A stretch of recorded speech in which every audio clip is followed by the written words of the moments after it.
এই গার্মেন্টস ফ্যাক্টরিতে বিভিন্ন ধরনের শ্রমিকেরা কাজ করে, এরা কিভাবে সহযোগিতা পাইতে পারে এটার বিষয়ে একটু জানতে চাই। ধন্যবাদ আপনাকে কোয়েশ্চেন করার জন্য। অনেক সময় দেখা যায় যে যেহেতু চট্টগ্রামটা গার্মেন্টস সেক্টরের এবং বাণিজ্যিক রাজধানী, আমাদের প্রত্যেকটি ইন্ডাস্ট্রিতে এখানে হাজার হাজার শ্রমিক, ইপিজেড প্রসেসিং জোন, ত্রিফুট এলাকা, এখানে উত্তর কোরিয়ান সহ বিভিন্ন বাইরের কোম্পানির আমাদের এখানে গার্মেন্টস ফ্যাক্টরি, শু ফ্যাক্টরি সহ বিভিন্ন শিল্প অঞ্চলের কারখানা এখানে আছে।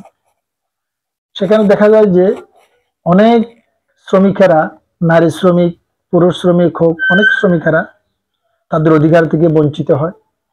প্রাতিষ্ঠানিকভাবে চাকরির ক্ষেত্রে সেখানে তারা নির্যাতিত হয়, মানবাধিকার লঙ্ঘিত হয়, সঠিক সময় তারা বেতন পায় না, অনেক সময় চাকরি ছেড়ে দেওয়ার পর তারা প্রভিডেন্ট ফান্ড পায় না, গ্র্যাচুইটি দেওয়া হয় না, এবং অস্থায়ী তাদেরকে আইডি কার্ড দেওয়া হয়।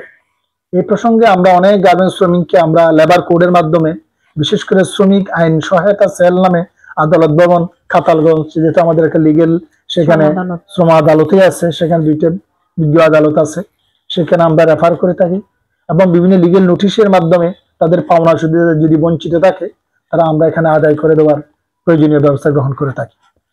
এছাড়া বিশেষ করে এই শিক্ষানবিশ থাকাকালীন তাদের দুইটা আইডি কার্ড করা হয়, অনেক সময় মূল আইডি কার্ডটা তাদেরকে দেওয়া হয় না।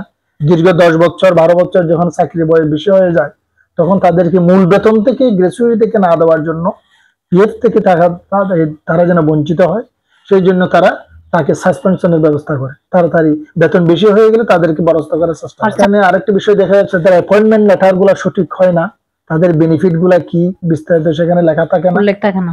আর চাকরি দেওয়া করার পরও, বিশেষ করে চাকরি বয়স যদি বেশি হয়ে যায়, তাদেরকে বেতন বাড়ার সাথে সাথে তারা আগে টার্গেট করে আর কম দামে আর উইদাউট বিনা নোটিশ ছাঁটাই সংক্রান্ত, বিনা নোটিশে ছাড়া সংক্রান্ত তাদের বেনিফিট গুলা না দিয়ে সারাটা জীবন তারা শ্রম দিয়ে সেখানে ন্যায্য মূল্য পায় না, তারা ন্যায্য মূল্য গুলা পাচ্ছে না, সেহেতু তাদেরকে সেইগত আইনগত রিট দেওয়ার জন্য আইনগত ব্যবস্থা আছে, শ্রমিক সহায়তা সেল আছে, বা আমরা বিভিন্ন লিগেল নোটিশের মাধ্যমেও তাদেরকে ডেকে তাদের পাওনা টাকা আদায় করার প্রয়োজনীয় ব্যবস্থা আমরা গ্রহণ করে থাকি।